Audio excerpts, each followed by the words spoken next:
The following video you're gonna watch may contain some unfortunate spoilers for movies, like for trailers in there, and for movies such as Funny People, Million Die in the West, Turner of Salvation,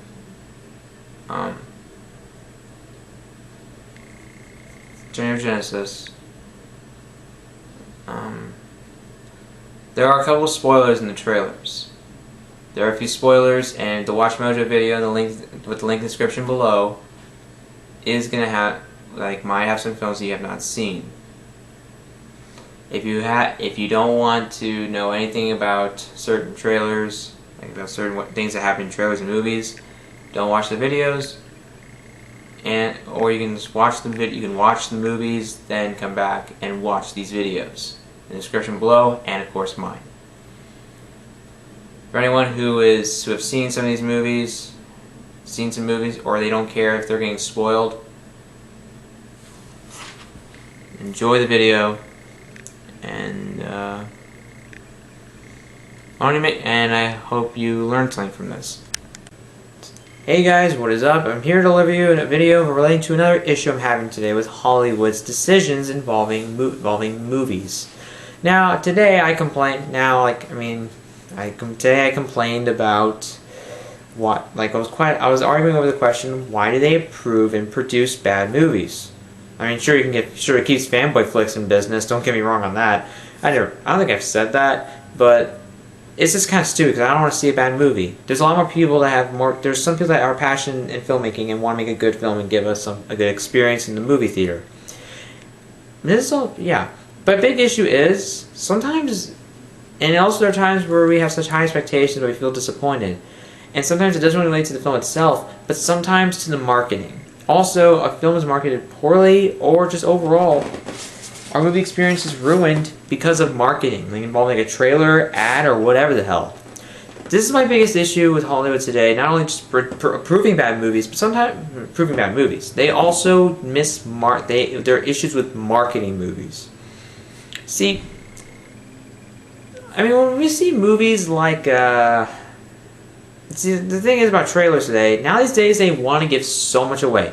This year we had such a major spoiler trailer. I mean, not really that, but like a trailer that spoiled the main twist in Turner of Genesis. If you did not see it, I'm not going to spoil it here, but it was a major letdown. That was a major joke. It just didn't work there. And now these days there are trailers that just for action movies or something like that give away the best parts. Comedy films that give away the funniest parts. And, or even the only funny parts. Some are not even funny to begin with. Holler Mugog 2, that was a shitty trailer because it wasn't funny at all. I fucking hated it. I fucking hate the movie. You already know that. Why did I need to put a rating up there? You already know what rating I gave it. But, let's get back to our point.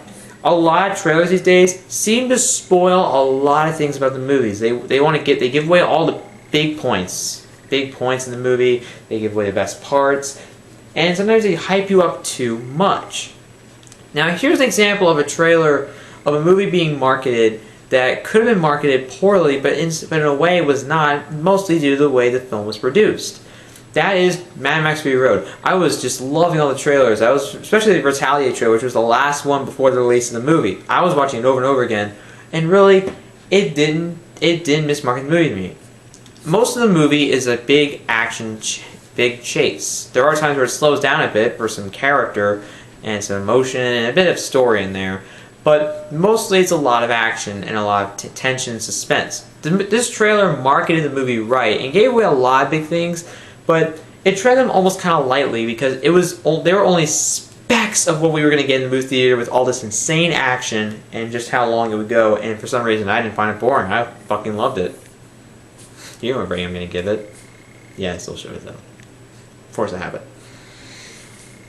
That's just the thing though.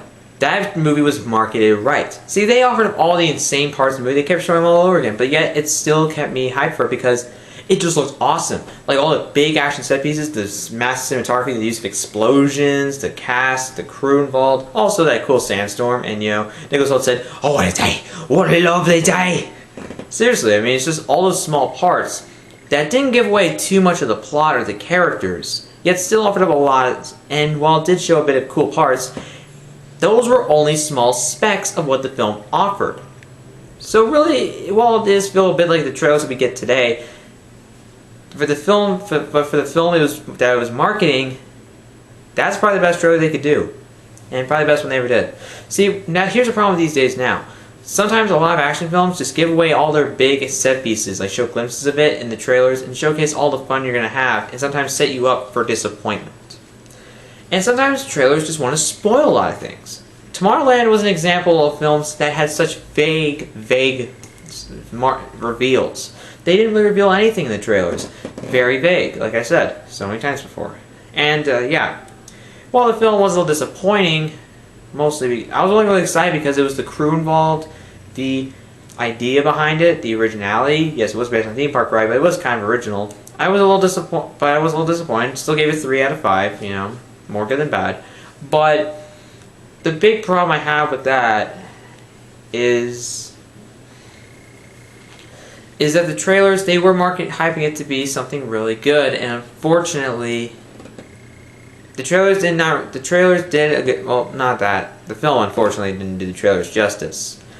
But the trailers were really making the film hopeful because they weren't giving much away. There was a sense of mystery to it, just like how the film has elements of mystery to it. It works very well. But this is the biggest problem I have with that. See, but nowadays, a lot of people complain that they want to see more. The problem is, why can't you save the stuff you want to see more of for the movie? Because sometimes it actually works better. See, like leaving the audience wanting more, I think is more of a reason to see the movie. See, leaving the audience like a little hanging a bit, but not insulting them, just giving them, okay, you want to see more? Watch the movie. It'll probably worth your time. Work with me with Mad Max Fury Road.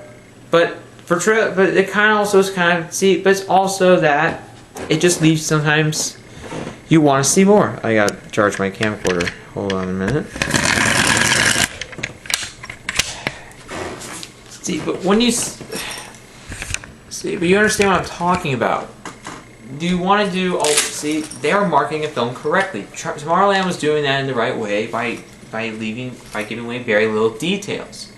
You only see really some of the cast and some sequences. Overall, it barely gave really nothing away. You just were just thinking, okay, this looks interesting, and then I want to go watch it. That's if you were sold. See, now these days they feel like they have to give everything away. Like, check out Million Ways to Die in the West, especially the Red Band trailer.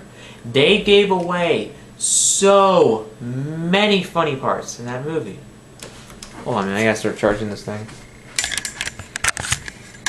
Hold on, I'm amateur. I could just turn this off and get back to it, but whatever the hell. I'm just gonna continue on. Yep, that's fine. But you see, Million Ways to Die in the West was giving away so many of the funny parts and even spoiled a cameo. That is very sad.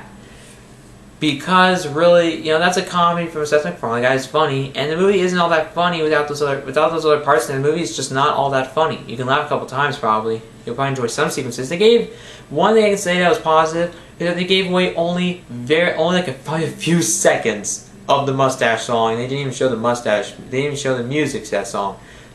That's not much of a plus when you think about it. But the thing is, they gave away so many funny parts. And there was even a part that's not shown in the movie. See, there's also parts shot for the trailer that don't make it into the movie. People have complained so much about the Fantastic Four, like Fantastic Four scene, like the Thing jumping out of the helicopter, basically being recruited by the army to be a weapon. That was not in the trailer, not in the movie. Now I didn't see the movie, but I heard so much outrage over it. So I can use that as an example, but I do think someone else who has seen the movie can offer more insight into it. And probably can do it better than I am doing it right now. But there's also other aspects of it, like Million Ways to Die in the West. There was a scene where there was a guy being buried. There was a woman being buried, and he said, "I couldn't save her. She had a splinter, Doc." What the hell are you supposed to do? That scene was thrown out, and there was even like a scene in an ad where these guys were just going to throw these dead bodies into the grave. It's kind of funny, but that was cut out. The movie was basically a mishmash of sketches anyway, so really it wouldn't feel out of place. It probably would have added a bit more humor to it. Wouldn't have made it any better. Just probably another quick laugh. I don't know why I do it that many times. I really should probably stop doing that. But this is the part of my issue. Castaway is also a classic example, because this person was stuck on an island for 4 years, and you were wondering whether or not he was going to get off, and they spoil it. You probably know what I'm saying. I don't want to spoil it, really give it too much detail, because if you haven't seen the movie, please go check it out. It's really good, but I do have some issues, but that was kind of sad. I kind of almost forgot about that, but when I look back at it, yeah, it spoils it. But also, they mismarket film sometimes. Like the Babadook was kind of more salvaged as more of like a horror, creature feature, according to Chris Stuckman. I kind of like that idea. I kind of like how he describes that, because like really, there's no emphasis like on the psychological horror really to come from it.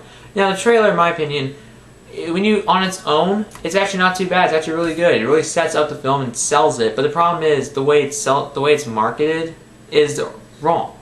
I like the trailer. Don't get me wrong. It's actually really good. I didn't expect. To be honest, sometimes I don't buy into trailers anymore. Because Avengers: Age of Ultron, I thought it'd be great. Now, it did give away one thing, and you probably know what it is. I'm going to spoil it here in case you haven't seen the movie or the trailer. Vision. Very brief, so that's one thing. But that was still a bit of an upset. It would have been more surprising to see it. Well, it didn't spoil his creation, so I guess it's kind of a surprise, but at the same time, a little bit too much. Even Colin Trevorrow, who directed Jurassic World, said the trailer revealed too much. I guess I can say something. It spoiled some of the coolest, some of the coolest and the most over the top and the most ridiculous, most incredible deaths, but it didn't spoil everything, although they did spoil part of that in the ads involving the fight between the Indominus Rex and the T-Rex. Very little though, but still, really?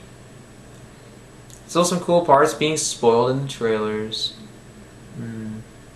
See, it's almost like trying to set us up for such a fun action adventure, but really not everything about it is action. That's a big issue I have, that they also think like, okay, they really set too high expectations. See, it's also like they're setting very high expectations for audience members, because what they're doing is that they're trying to cater to an audience, but they're trying too hard. They're trying to really get them in the theater by showing lots of cool stuff, like an action movie. Oh, we got to show all the cool action sequences. Not every movie is straight action from beginning to end. Even Mad Max Fury Road was not complete action. There were some moments where it slowed down a bit. Really? What the hell? Do you not know what to do? Like do you not know how to market a film anymore? With the film, I never saw the entire trailer for Alien, but I saw parts of it. There's a sense of mystery behind it. They didn't reveal really anything about it. They only showed a couple shots, and that was it. See, Alien was very vague. It didn't reveal any details, but still set you up for one hell of a horror film, a masterpiece. Enough said. But there are some issues with that. Number one issue is that people are demanding more. I know I've gone through that, but I want to try more. See, people want to demand more, and I think it's probably a reason they said they want more.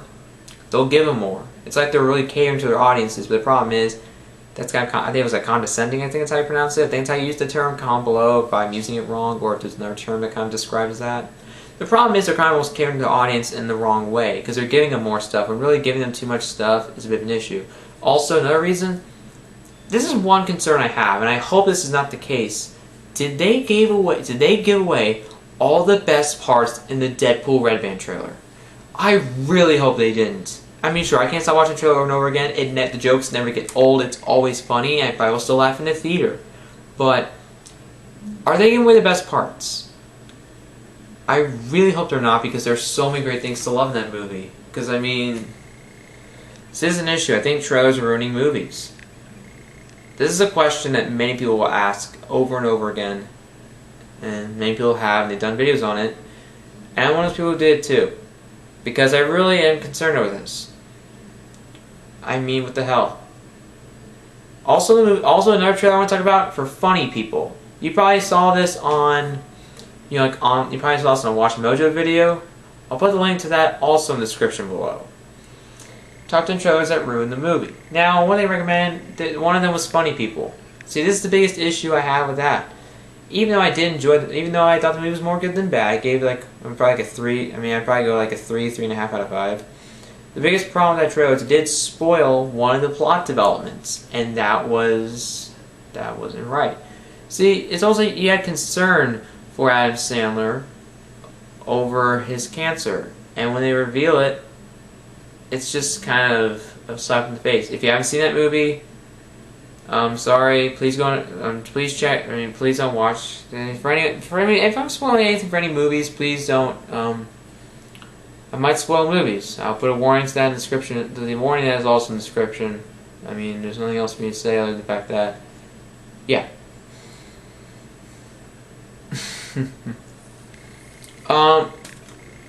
But I am gonna be just saying. I'm just saying this. What exactly is a smart idea to do that? Why only give away the best parts? That's supposed to get audiences in the theater? Because for me, it just feels like a mass spoiler that you could have saved for the movie. Just like Terminator Salvation, Kyle Reese being revealed as a part Terminator. That was a major slap in the face. That was insulting. That could have been at least a decent twist. It probably made the movie probably better than it was, but no, guess not. Nowadays, I just want to avoid watching trailers because they reveal too many big parts or the best parts in the movie, or have parts in there that aren't used in the movie. I mean, what the hell? It just makes me sick that some people do it like this. That some people think this is a good idea. You know, check out some indie films and some of their trailers. Some of them actually don't reveal a lot, and I'm happy they do that because it's better to be left wanting more than just have everything handed to you on a silver platter. It just makes me kind of sad they do this, and I really wish they stopped because this is kind of ruining movies for me, and I love movies so much. Anyways, guys, actually, before I stop recording, I'm going to talk about one more trailer. Inside Out. The Inside Out trailers gave almost nothing away other than the emotions and the conflict going on in the movie, such as sadness, joy and sadness, being separated from headquarters and having to find their way back and traveling through Riley's memories. They barely gave anything away, and so thank God they didn't because there was so much to love about this movie. So that's great marketing. See, people learned from that. I think you should learn from that. Like studio execs, marketing people who are involved in marketing. Really listen to that. Check out some of those trailers that are vague and don't reveal much about the movie. You know that you can make a trailer that doesn't reveal a lot, yet can still sell audiences. We're getting tired of it also. Listen to our frustrations. We're getting tired of trailers ruining movies now. Just stop being so all over the top with spoilers and just try to contain yourselves and give us enough that won't give too much away, that won't give a lot away, but still will leave us wanting more, but we'll see the movie in order to see more. Not watching a trailer or clips. Guys, comment below. Are there any trailers that you want to talk about that I missed? Are there any points that I should have talked about that I didn't miss? Are there some points that you want to make? Comment below and subscribe to my channel for more videos.